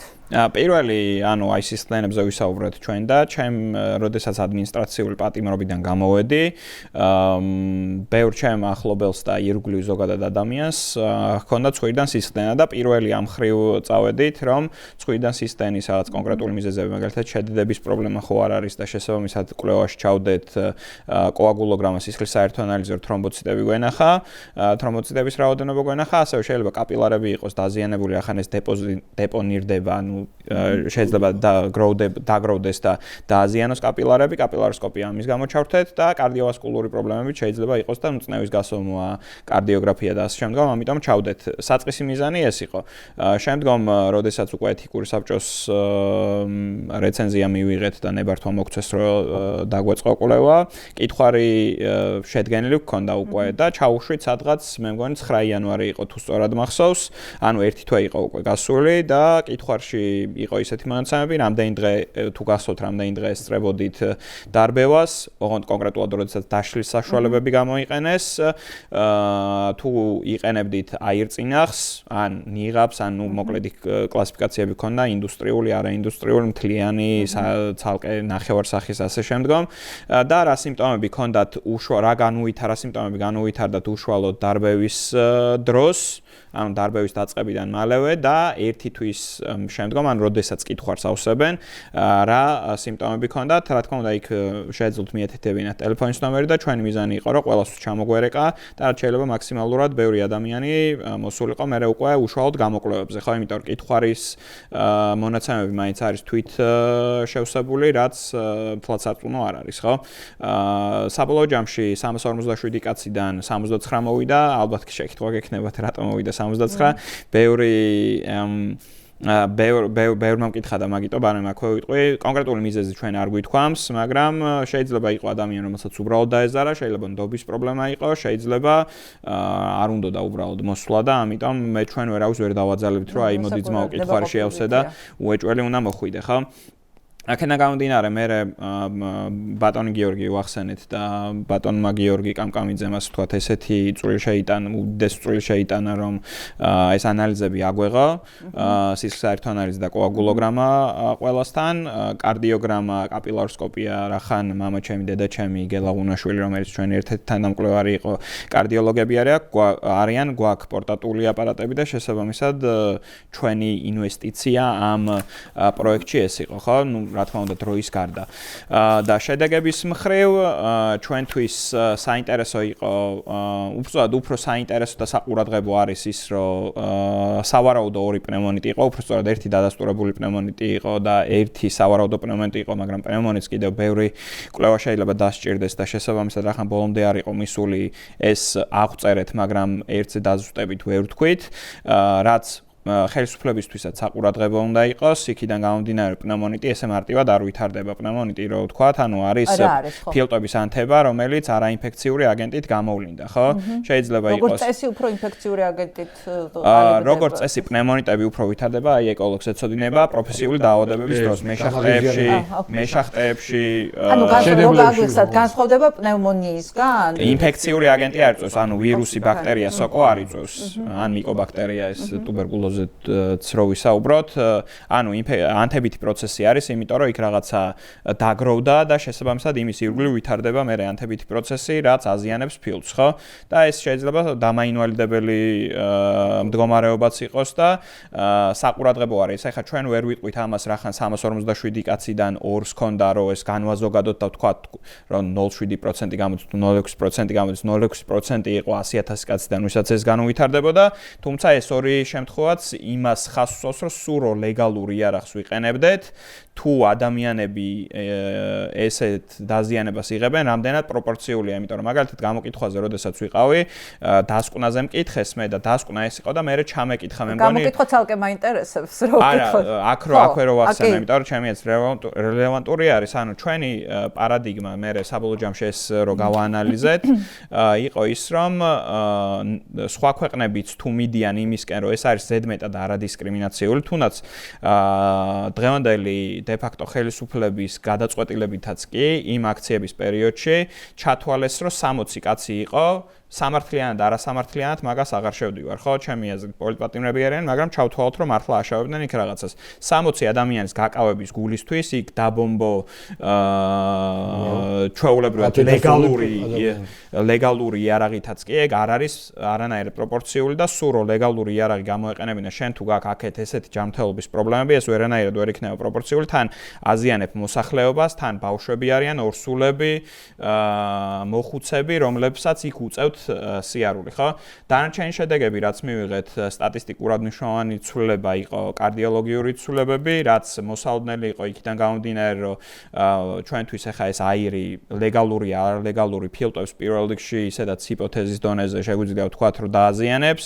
შესაბამისად, ისეთი ცვლილებები იყო, რაც როგორც წესი თავსებადია გულის გადატვირთვასთან, მარჯვენა ნაწილის გადატვირთვასთან, რომელიც შეიძლება განვითარდეს იმის გამო, რომ ფილტვებში ჟანგბადით გაჯერება სისხლის ანალიზის კარგად. აი ხა დასაწყისში მე რო სტატუსი წავიკითხე, აი ზუსტად რასაც აღწერს თორნიკე როინიშვილი, ეს მოყევით და კიდე აი მარიკა არებაძე აგროვებდა ახლა იმ ადამიანების მონაცემებს, რომლებიც პირდაპირ რომლებიც მიიღეს ეს დაზიანება და 40-ზე მეტი ადამიანი მივიდა და სიმპტომები, რომელიც ხშირად მეორდება, ასეთია: ხველა, თვალების წვა, პულსის უეცარი აჩქარება, წნევის ხშირი და სწრაფი მკვეთრი ცვლილება, ცხვირიდან სისხდენა, ყელიდან და ღძილებიდან სისხდენა, თაბრუსხვევა, კონცენტრაციის დაკარგვა, თავის ტკივილი, გამონაყარი, შფოთვა. ეს შეესაბამება იმ სიმპტომები ჩვენთანაც კი ანუ ამას ვლაპარაკობთ რომ განმეორებადია ეს სიმპტომები, იმიტომ რომ მაგალითად ჩემს მეგობარს, რომელსაც ჰქონდა საშინელი გამონაყარი და დასიება მოწამვლის შემდეგ, ზუსტად 3 დღის წინ გაუმეორდა, იყო მისული საავადმყოფოში, ესეც ძალიან საგულისხმო ფაქტია, უთხრას რომ 500 ლარი გაქვს ხელფასი, ამიტომ 300 ლარი, რომელიც ეხლა ამ შემოსვლისას უნდა გადაიხადო, რადგან იგივე სიმპტომები გაგიმეორდა, შეგიძლია რომ ეს აი 500 ლარი აქვს ხელფასი, 300 ლარი გამოართვეს, ესეც ძალიან სიმპტომური ამბავია და აი ეს პერიოდულად ეს უჩნდება იგივე გამონაყარი შესიება ძალიან ცუდად გძნობს თავს და ყველა ჯერზე იხდის ფულს, როდესაც მიდის საავადმყოფოში. ნუ ეგ ვიცევ საზოგადოებრივი ჯანდაცვის არარსებობასთან მივიდოდეს და ჯანდაცვის. ეს სხვა ამბავია, მაგრამ მაინც საერთოდ თითქოს საყოველთაო ჯანდაცვას და დაზღვევას და 500 ლარი რო გაქვსო, ამიტომ საყოველთაოში ვერ ჯდებიო და 300 ლარი უნდა გაგ. ცოფი არის 100%-იანი ლეტალობის დაავადება. ცოფზე იგივე შემთხვევა ქონდა ჩემს მეგობარს, 800 ლარი ქონდა ხელფასი, ის ბიჭი არის სხვაშორის დაცვის პოლიციის თავმჯდომარე იყო და დადიოდა აქციებზე გამოვაგდეს ამის გამო, რა თქმა უნდა, იქიდან საიდან მუშაობდა. ცოფზე არაცრეს, თუ ფული სანაფული არ გადაიხადა, იმიტომ 800 ლარი არის დიდი ხელფასიო და შენ არ გეკუთვნის დაფინანსება ცოფზე ვაქცინაციას. ცოფზე თუ არ გაიგეთ ვაქცინაციას, ყდები. ხო და აი კიდე ერთ ესეც დავამატებ, ანუ ჯანმრთელობის მდგომარეობა, ალერგია, ანაფილაქსია, კვინკე, ფილტვების ანთება, საყლაპავის თიაქარი, მხედველობის დაკარგვა, რომელსაც განსაკუთრებით ბევრი უჩივის სმენის დაკარგვა, მძიმე ნევროლოგიური დარღვევები და ანევრიზმის გასყდომაც არის, რომელსაც ახლა ზუსტად არ ვიცით ამასთან დაკავშირებული. მაგ უშუალოდ შეიძლება ჩვენ რო გქონდეს ცნობა და კარგი სტატისტიკური ის, იმიტომ რომ ანევრიზმით ადამიანი, როდესაც გარდაიცვლება, უეცარ სიკვდილში გადის და როგორც წესი მიზეზის დადგენისთვის უმეტესწილად ყოველ შემთხვევაში გაკვეთა ტარდება ხოლმე, ხო, რომ ზუსტი მიზეზი დადგინეს და ეგეც საინტერესო იქნებოდა, რომ მაგალითად შარშან უბრალოდ 2024-ში კონკრეტულ თვეს რამდენი იყო და ეს თვეების მიხედვით რომ დადარებულიყო, ხო, ეს ინფორმაცია, იმიტომ რომ კიბოზე აბსოლუტურად ვეთანხმები, რომ შეიძლება დაგჭირდეს ასე ვთქვათ, წლობით და ლონგიტუდინური კვლევები, რასაც ჩვენ ვეძახით, ანუ განგრძობითი კვლევები, რომელიც უფრო დიდხნიან დაკვირვებას მოიცავს, მაგრამ აი ესეთი უეცარი ეფექტები თუ ამასთან არის კავშირში, ამ შემთხვევაში სტატისტიკურ ცვლილებას მოგცემდა ქვეყნის დონეზე, ხო? უბრალოდ აქ პრობლემა ის არის, რომ ამ ეტაპზე სტრუქტურები ყოველთვის ის არის, ხო? ანუ პოლიტიზირებული არის და არ კეთდება. ამ კვლევას ამ რეჟიმის პირობებში ვერ გავაკეთებთ. ლიკას მინდა ვკითხო, ლიკა, ეხლა ჩვენ კიდევ ერთხელ ვამბობ, რომ ასეთი დარტყმა არ მიუღია ჯერ რეჟიმს, იმიტომ რომ ეს არის თან ეს სიმბოლო უკავშირდება ფსიქოლოგიურად 9 აპრილს, ანუ ძალიან მძიმე ტრამვების გაცოცხლება მოხდა თითოეულ ჩვენგანში. და ძალიან მძიმე დანაშაული, ქიმიური არაღეთ რო საკუთარ ხალხს წამლავ, ამაზე მძიმე დანაშაული უბრალოდ არ არსებობს. აი აქ მინდა გითხრა, აი რა შეიძლება ახლა პროპაგანდამ გამოიყენოს და რა იქნება სწორი, როგორ უნდა იმოქმედოს მედიამ იმისათვის, რომ ეს თავარი მესიჯი არ დაკარგოს, იმიტომ რომ ეს არის ხოლმე ყოველთვის გამოწვევა. რა შეიძლება გამოიყენონ, ვიტყვი, რას იყენებენ უკვე, რაც ჩანს, თორე შეიძლება მომდევნო. კი, არა, კიდევ რა შეიძლება გამოიყენოს, რაც რამ, მაგრამ ახლა რაც ჩანს არის, რომ ცდილობენ, რომ ამ თემაზე საუბარი არ გაგრძელდეს, ამიტომ როგორც წესი ნაცადი ხერხია ხოლმე, რომ გამოძიება დაადგენს და გამოძიება დაადგენს, აჩერებს დისკუსიას და ყველაფერზე არის ესეთი მარტივი, მოჭრილი, თითქოს ყველასთვის გასაგები პასუხი, რომ განაგავურბივართ ჩვენ პასუხისმგებლობას, უბრალოდ ვიძიებთ და დაგველოდეთ, ვიდრე გამოძიება არ დაადგენს. აქ კიდე საკვანძოა ის, რომ თქვენს რომ თითქოს ეს თუ იყო რაღაცა შეძენილი, მაგრამ მათ იციან, რომ ეს აკრძალული ნივთიერება არ იყო, მაგრამ ჩვენ კითხვას ასე არ ვსვავთ აკრძალულიან დასაშვები, ჩვენ ვსვავთ კითხვას რა ნივთიერებაა და ეს ნივთიერება შეიძლებოდა თუ არა რომ გამოყენებულიყო ხალხის დასაშლელად. ჩვენ ეს გვაინტერესებს და არა ის, რომ ახლა კონვენციით აკრძალული და რა ნივთიერება იყო, ამ ნივთიერების სახელი უნდა ითქვას და რაც მთავარია, ძალიან მნიშვნელოვანია, რომ ეცდებიან რომ შიდა ადგილობრივი გამოძიების საკითხით მოგუდონ ამ საკითხზე დისკუსია და საერთაშორისო გამოძიების და მონაწილეობის დისკუსია ნაკლებად იყოს წარმოჩენილი, ხო, მედიაში, ამიტომ ეს მგონია ახლა ყველაზე მნიშვნელოვანი, იმიტომ რომ მე ვერც კი ვხვდები, როგორ უნდა, აი რას უნდა ვენდოთ, რა უნდა წარმოადგინონ, რომ ჩვენ ჩავთვალოთ, რომ 100%-ით ჩანს, რომ დამაჯერებელია მათი მოკვლევის შედეგები, ხო? ამისთვის ალბათ დაგვჭირდება დოკუმენტები უნდა იყოს ძალიან ნათლად გაუყალბებელია, ვალიდურია, დამაჯერებელია. ეს არის შესყიდვის დოკუმენტების შენახვის, დოზირებასთან დაკავშირებული საკითხები, ხო? და არ მგონია, რომ ამგვარად გამჭრვალე და ღია იყოს ახლა ქართული ოცნება, რომ ასე წარმოადგინოს და გაშალოს ეს საკითხი. ალბათ ეცდებიან თუ ნახეს ამ კოდის ქვეშ რამე ისეთი ნივთიერება, რომელიც თვითონ ჩათვალეს, რომ ეს უსაფრთხოა, იტყვიან ამ სახელს და თვითონ ჩათვალეს არა, ეხლა მეც ვფიქრობ, რომ ექსპერტიზა დაადგენს თავი ამოცანა ახლა აქვთ, რომ არ თქვან არანაირი ნივთიერების დასახელება, იმიტომ რომ ნებისმიერი დასახელება დისკუსიას გაახანგრძლივებს. იქ წამოვა ახალი კითხვები, რა თქმა უნდა, ყველას შეგვიძლია რომ ეს ნივთიერება დავგუგლოთ ან ტოქსიკოლოგებს ვკითხოთ, აქ თუ არ საუბრობენ ტოქსიკოლოგები, საზღვარგარეთ მოვიციოთ საერთაშორისო ექსპერტები და მათ ვკითხოთ რა ნივთიერებაა ეს და ამიტომ ახლა ყველანაირად დავალება რაც ჩანს არის, რომ გამოძიება მიმდინარეობს და დაგველოდეთ, იმიტომ რომ ნებისმიერი სხვა პასუხი დისკუსიას გააგრძელებს და ინტერესს კითხვებს და ბუნდოვანებას უფრო გააღრმავებს. ამიტომ არ სურთ ეს და მე ვფიქრობ, რომ მე პირადად როგორც მოქალაქეს და არა როგორც მხოლოდ ჟურნალისტს, მე მაინტერესებს რომელ დღეებში გამოიყენეს, იმიტომ რომ ძალიან მინდა ვიცოდე სად ვიყავი იმ დროს ფიზიკურად, იმიტომ რომ ალბათ ამ 10 დღის განმავლობაში ყოველ დღე არ იყო გამოყენებული, ხო, ეს ნივთიერება არ ურევდნენ ყოველ ჯერზე, იმიტომ რომ ხანდახან ძალიან ნათელი იყო, რომ მხოლოდ წყალი იყო, ჭავლი წყლის. და ამიტომ უნდა ვიცოდეთ რომელ დღეებში იყო გამოყენებული, რა დოზებით, რა ნივთიერებაა და ამაზე ძალიან გამჭირვალედ და დამაჯერებლად უნდა იყოს წარმოდგენილი ინფორმაცია. რისი მოლოდინიც ახლა რაც ვამბობ, რა თქმა უნდა, გულის სიღრმეში ვხვდები. აქ არის კიდე ერთი გადაფარვის ტექნიკა, რომელსაც გამოიყენებს, ხო, ამაზეც შეგვიძლია ვილაპარაკოთ, მაგრამ აქ არის ამოცანა ის, რაც გამოიყენებს ერთია, მაგრამ მედიამ რა უნდა გააკეთოს? არა მარტო მედიამ, ჩვენ როგორ უნდა ვიმოქმედოთ აი ამ ახლა ამ ძალიან დიდ ქაოსში, იმიტომ რომ ეს ყოველთვის იყო პრობლემატური, როდესაც ასეთ პროპაგანდისტულ ქაოსში აღმოჩნდებოდით და გადაგქონდა ყურადღება ანუ უმნიშვნელო რაღაცეებზე, ხო? აი ახლა რაღაც იმდენად მნიშვნელოვანი თემაა, რომ ძალიან ყურადღებით უნდა ვიყოთ. თუ მეთანხმებით, მე მგონია, რომ ცენტრალური კითხვა არ უნდა მოიხსნას დღის წესრიგიდან. რა ნივთიერება და საერთაშორისო გამოძიებას ჩაატარებთ თუ არა და ვინც საერთაშორისო ექსპერტები, რომლებიც დაადგენენ ამ ნივთიერების არა, საერთაშორისო ექსპერტი, ეს არის ერთი ორგანიზაცია, ყველაზე ავტორიტეტული, რომელიც გაეროსთან მუშაობს, ამ სწორედ ამ ქიმიური იარაღის გამოყენების საფრთხეებზე და სწორედ ამ ორგანიზაციიდან უნდა მოიწვიონ. და საქართველოს კანონმდებლობითაც და თქვენც ჩემზე უკეთ გეცოდინებთ, იმიტომ რომ ეკოლოგიასთან დაკავშირებულ საკითხზე ახსენეთ, ჯანმრთელობასთან დაკავშირებული საკითხი ვერ იქნება საიდუმლო. საიდუმლოების შესახებ კანონი ამბობს, რომ ის ვალდებულია. ანუ ყველაფერი ხომ არ შეიძლება გადავიტანოთ იმ პრიზმაში, რომ ახლა ადამიანები ჩასაფრებულები ვართ, რომ პოლიტიკური ზიანის გამო ადამიანის ჯანმრთელობის გამო აქვს ძალიან მაღალი ფოთვა.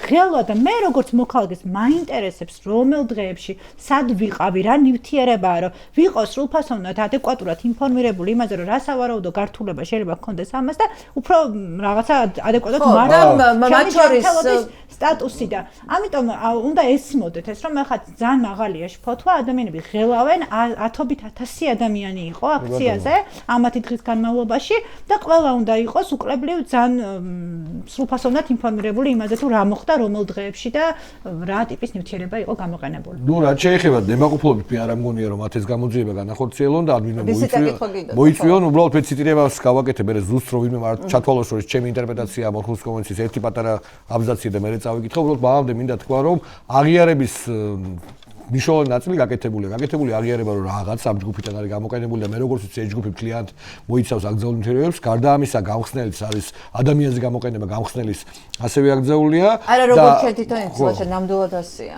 ანუ ასია, ხო, ასია. ამის გარდა აღიარება იმის თაობაზე რომ ამ ჯგუფიდან რაღაც გამოიყენეს და ეს არ შეიძლება გაკეთებულიყო, ეს გაკეთებულია. ამის გარდა აი ამ ადამიანების მოსულ ბადლობა მინდა გადავხადო რომ საკუთარი პირადი რესურსებით გააკეთეს ის ნაწილობრივ, რაც ეს სახელმწიფოს უფრო მასშტაბურად გააკეთებია კვლევა ამ ადამიანების გულისხმობ ვინც ჩვენი, ხო? ვინც მიმართეთ მე ვაღიარებ, არ მიმართავს, იმიტომ რომ რაღაცნაირად ჩავთვალე რომ ერთხელ კაინ დამეწვა და ნუ მე მხედველობის გაუარესება რამდენიმე თვის მერე ნუ ვერ დაუკავშირია ამას და ამიტომ არავისთვის არ მიმართავს და ეს ცალკე ხედულობაზე ალბათ საინტერესო იქნებოდა ვინმე თუ მოაბავს თავს და ეხა რაც შეეძლოთ ამ ხალხმა გააკეთა გულსავრთა დაავადებებზე, კარგი იქნება ხედულობაზე. მაშინ პროტოკოლში რომ ჩაგვესვა ოფთალმოლოგი უბრალოდ მოხალისე ოფთალმოლოგი ვერ ვნახეთ. მაშინ ეგეც იყო ერთ-ერთი ხო, თუ მოხერხდება, კარგი იქნებოდა, იმიტომ რომ ეს შედეგები ალბათ ბევრ შეიძლება ქონდეს. ეხლა შეიძლება თავისუფლად. ხო და უბრალოდ ამ ადამიანების დაბარება და მათთან ბრძოლის გამოცხადება აღიარების კიდევ ერთი ფორმაა. ანუ რა გამოდის, ის გაიხსენეთ მაგალითად შარშანდელი სტიკია თოვლის, ხო რა შვაშია, მაგრამ გვახსოვს ერთი ამაზენი ვიდეო, როცა ადამიანს ვიღაცა ტიტუშკა ურეკავდა და აგინებდა თოვში რო ხარ ჩარჩეილიო, რატო ყვები ამ ამბავს Facebook-ში, გახსოვთ? აი დაახლოებით ამას უკეთებენ ამ ხალხს ეკიბებს, რომ თქვენო რატო რატო გამოიკვლიეთ და მე რატო გაავცელეთ ინფორმაცია თქვენი კვლევის შესახებ იგივე საერთაშორისო მედიაში. ხო, ანუ ფაქტობრივად ვიგზავნებენ ჩვენ ლაპარაკს, მათ უნდათ რომ დაგწამლონ, დაგხოცონ და ხმაც არ ამოიღოთ და საერთაშორისო ჟურნალში რატო ვიყვიროთ, ხო? ნუ აი სიგიჟია. მართლა საბჭოების შედარება წეგან მოიყვანენ და 80-იან წლებში საბჭოების ამის თავი აღარ ქონდა. აი ქონდათ 30-იან წლებში და ამას აკეთებდნენ. აი ეკიბების საქმეები გვახსოვს და ბევრი რაღაცა, ხო? ხო ზეწოლის ფორმები დახვრეტები, ხო? დახვრეტამდე ჯერ ვერ მივიდნენ. ამიტომ ნუ აღიარება გაკეთებულია, ჰააგისთვის ბრძოლა უნდა გაგრძელდეს, ბევრმა მიმართა ჩვენც იცით რომ ახლა მე ლეიბორისტებს წარმოვადგენ და სანქციების სამართლებაში ვიყავით ერთ-ერთი პირველები ვიყავით წლების წინ ამას ვაკეთებდით და ეხაც ჰააგისთვის მიმართვასთან დაკავშირებითაც ადრეც ამ ფაქტამდე ქონდა გაკეთებული და ეხაც ვაპირებთ რომ მიმართოთ ბუნებრივია, რაც შეეხება ამ ორხუს კონვენციას კვლავ და კვლავ გავიმეორებ, უბრალოდ იმისი არ იყოს რომ აქვე ვიტყვი რა რეზო ბოჭორიშვილმა დაწერა დღეს სომილმა ექიმმა რომელიც საფრანგეთში ცხოვრობს რომ ეს ფაქტობრივად შეგვიძლია თქვა ჩახუნაშვილების ოჯახის ამბავი გამახსენაო ერთი ამბავი ბნელი წარსულიდან რომ 1991 წლის აპრილში ლანცეტში რომელიც არის ყველაზე ესეთი ერთ-ერთი ყველაზე ცნობილი და ავტორიტეტული ჟურნალი სამედიცინო სფეროში გამოქვეყნდა პატარა სტატია ან უფრო წერილი სათაურით უნებლიე პაციენტი მისი ავტორი ხარკოველი ფსიქიატრი ანატოლი კორიაგინი გახდათ ეს იყო პირველი შემთხვევა საერთაშორისო სამეცნიერო ლიტერატურაში SSRK-ში დამკვიდრებული სადამსჯელო ფსიქიატრიის კონკრეტული მაგალითების აღწერისა და რაც მთავარია მათი მხილებისა 1991 წლის ივნისში კი კორიაგინი დააპატიმრეს 7 წელი ციხე და 5 წლიანი გადასახლება მიუსაჯეს ანტისაბჭოთა პროპაგანდისა და აგიტაციის მუხლით. ანუ ეხლა ზუსტად ამას მინდა მივაქციოთ. ამას აკეთებენ, ხო, ამას აკეთებენ. ანუ ეს უფრო დიდი თემაა. მარტო ქიმიური იარაღი ბრძოლა ჩვენ წინააღმდეგ, რა თქმა უნდა, პრობლემაა, ეს არის ორი მუხლის სხვადასხვა ჩვენ ჩივივართ და ვაპირებთ ხაგაში ვიჩულოთ ორი მუხლით, ერთი არის კაცობრიობის წინააღმდეგ დაანშაული და მეორე გენოციდი, რასაც სხვა ფორმები გააჩნია და აღარ მოყვები. ნუ ის რომ ეს ხელისუფლება ცდილობს ჩვენი ხალხის წინააღმდეგ ბრძოლას და ჩვენი ყოველგვარი ქსენოფობიის გარეშე ჩანაცვლებას, იმიტომ რომ ახალი ემიგრანტი მას კაიხანი პასუხს ვერ მოთხოვს ბევრი მიზეზის გამო და ისე ხდება ხოლმე და ჩვენ ხელს უშლით და პირდაპირ მოგვიწოდებენ ქვეყნიდან წავიდეთ, ნუ ეს გააკეთა როგორც ივანიშვილმა, ასევე შათერიშვილმა.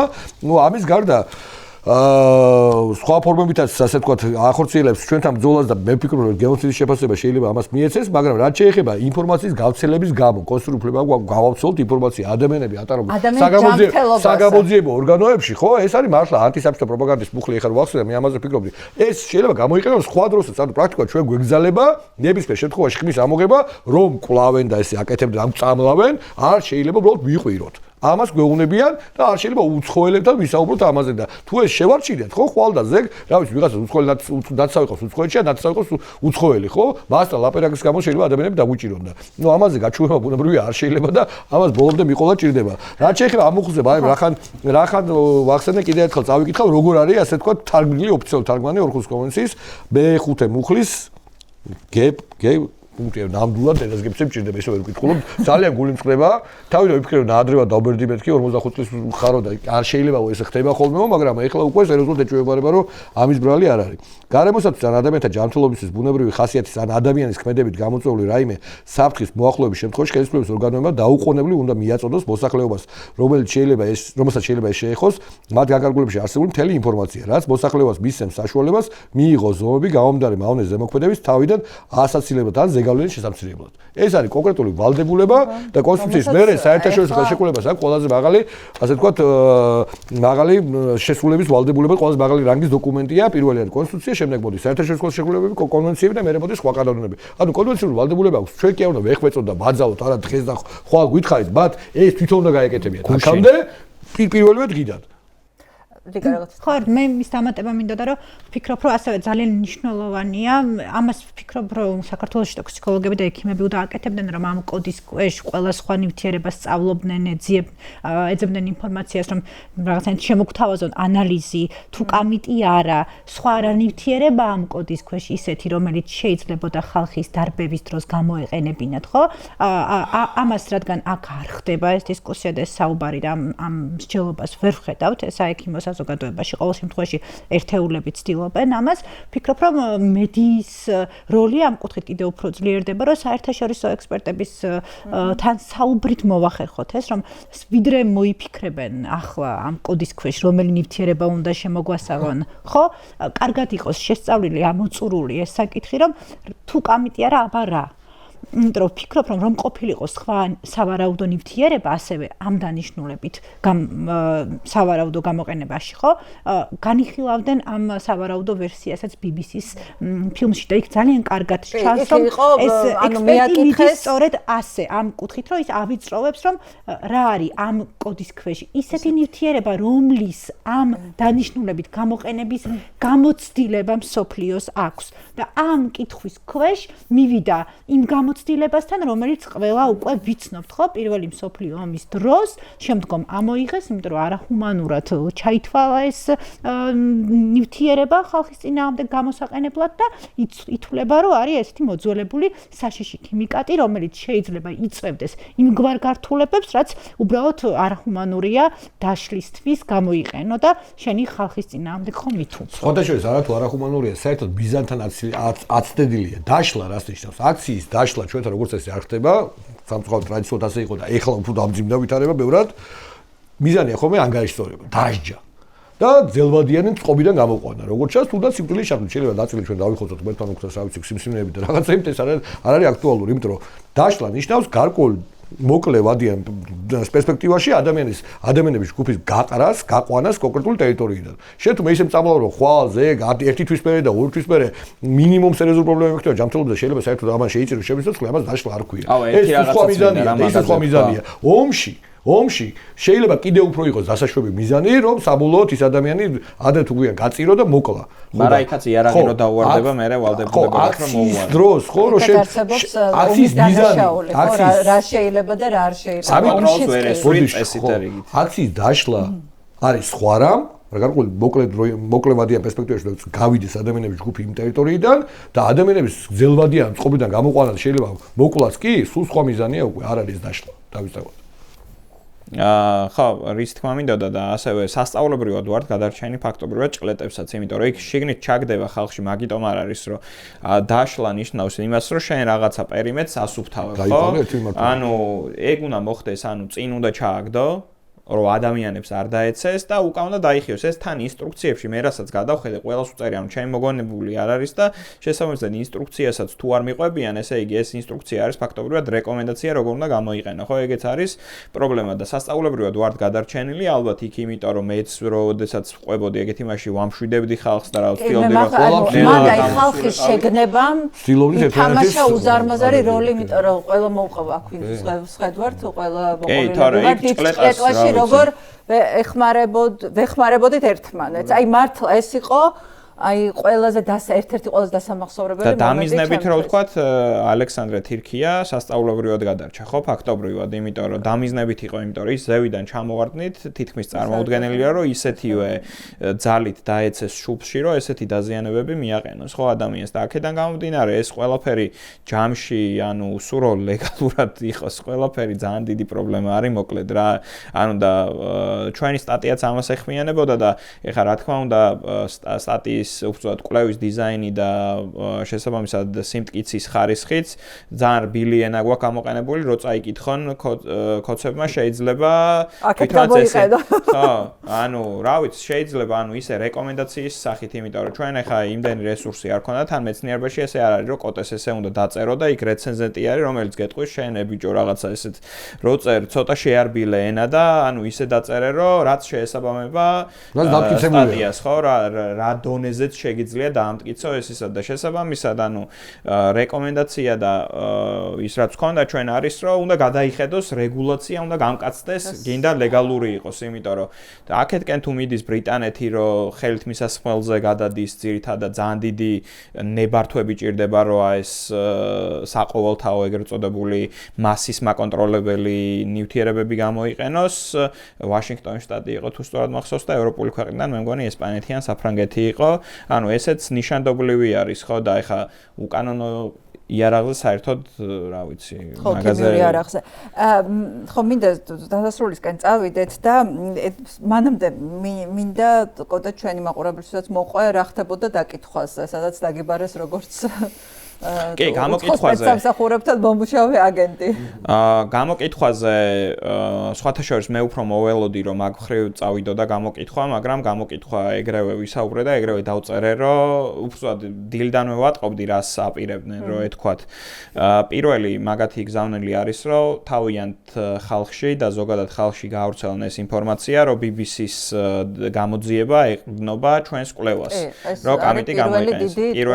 პირველი დიდი ტყვილი იმიტომ რომ მე ეტყვიან რომ აი კოტე ამბობს თვითონ რომ არაფერი არ გამოიყენა და გამომძიებელსაც აქეთკენ მიყავდა რომ კოტე ანუ შენ გამოიკვლიე რომ კამიტი იყო და ჩვენი პასუხები იყო ესეთი რომ ჩვენი პასუხი იყო ესეთი რომ ანუ სტატიაში კამიტი საერთოდ არ არის ნახსენები და ჰიპოთეზა დაფუძნებულია ეგ სხვადასხვა წყაროები ჩვენ გვეუბნებოდა რომ GL202 გამოიყენეს რომელიც არის კანდორის და შესაბამისად ანუ ამაზე კონკრეტული რაღაცა წინადადება რომ რაღაც აგენტზე ჩვენ ქონოდა ჯერ ესეთი გამოხმარებული ყურადღება ეგეთი არ არის და მეორე რაც საინტერესო იყო ჩემთვის ოღონდ უკვე მამაჩემის გამოკითხვიდან იყო რომ საერთაშორისო ჟურნალში რატო გამოაქვეყნეს აბსოლუტური ანუ ქართულ ჟურნალში რატო არ უნდა გამოაქვეყნოს და აქ არის ორმაგი ტრაგედია იქიდან გამომდინარე რომ პირველი პრობლემა არის რომ საქართველოში სამწუხაროდ უნდა გვიხაროდეს რომ რაც უფრო მაღალ რეიტინგულ ჟურნალში ქვეყნდება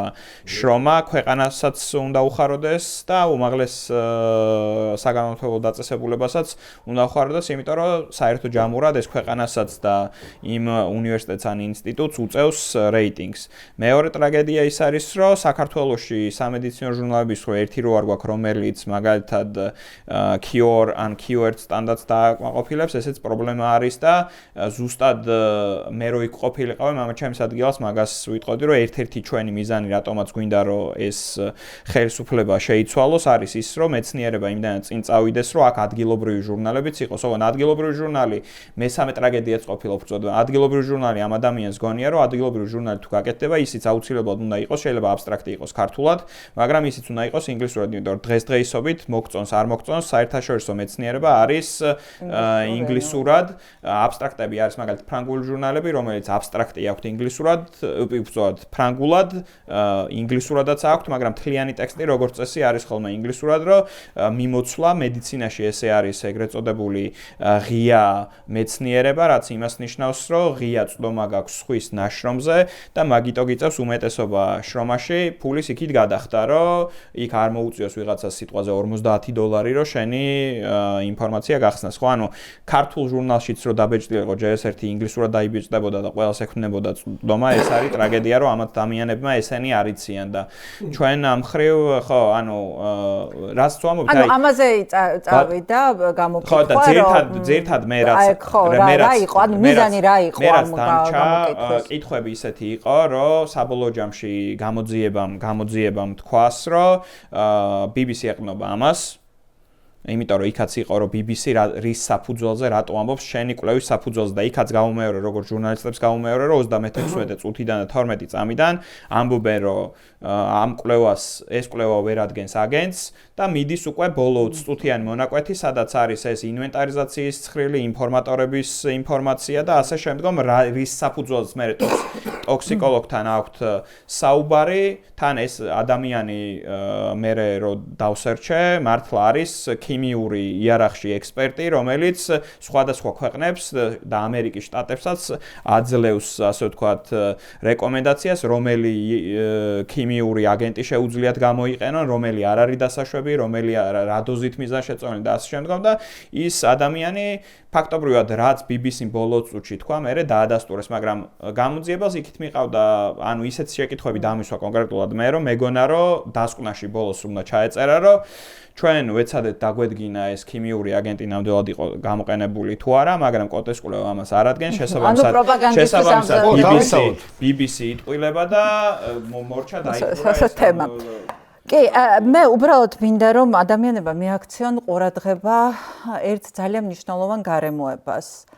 რომ ერთხელ ეს ყავს რეჟიმი, რომელიც არავის არ ინდობს, როგორც კოტემ თქვა, არც მის მომხრეებს, არც პოლიციას, არც სპეცრაზმს, იმიტომ რომ იქ რასაკვირველია სპეცრაზმი უფრო დაცული იყო აღჭურვილობის კუთხით, მაგრამ იყვნენ უფრო დაუცველი, თქვათ, პატრულის პოლიციის წარმომადგენლები და აი ეს ყველა ადამიანი ბავშვების ჩათვლით გაწირა მიზანმიმართულად რაღაცა ხანგრძლივი სიმპტომებისთვის, ხო? და მე ჯერ კიდევ არ ვიცით რა როდის გამოუვლინდება და იმასაც კი არ აკეთებს, რომ გააგებინოს თუნდაც თავის მომხრეებსაც მათ შორის, რომ რა გამოიყენეს, რომ ადამიანები უფრო მეტი ყურადღებით მიუდგნენ თავის ჯანმრთელობას, უფრო ხშირად წავიდნენ სკრინინგზე და უფრო მეტი ყურადღება მიაქციონ იმ სიმპტომებს, რომელიც გამოუვლინდებათ. და ექიმს რომელიც ამას აკეთებს, რომელმაც დაინახა მიზეზშედეგობრივი კავშირები, ამ კავშირების დადგენა შეეცადა, კვლევა დაწერა, კვლევა გამოაქვეყნა და ადამიანების ჯანმრთელობაზე ზრუნავს და ეს იყო გაფრთხილება ადამიანებისთვის, რა სიმპტომები შეიძლება გამოგივლინდეთ და რატომ. ხო, აი ამ ადამიანს იბარებს სუსში, აცხადებს აგენტად და პროპაგანდის სამიზნედ აქცევს. ანუ ამ რეჟიმს მართლა პირდაპირ ვთქვათ, ფეხებზე კიდია ყველა მოქალაქე და რეჟიმის სათავეში არის კაცი, რომელიც თვითონ აბასთუმნის ჯანსაღ ჰაერზე ცხოვრობს, თბილისშიც იშვიათად ჩამოდის და დანარჩენი ყველა მისი მომსახურე პერსონალი, სპეცრაზმელების ჩათვლით და მთელი სახელმწიფო უწყებების ჩათვლით არიან განწირული ყველაფრისთვის. ანუ არ აინტერესებს იმას დემონსტრანტთან ერთად ის სპეცრაზმსაც ისე გაწირავს, როგორც თავის მომხრეს და ამ მომხრის შვილს.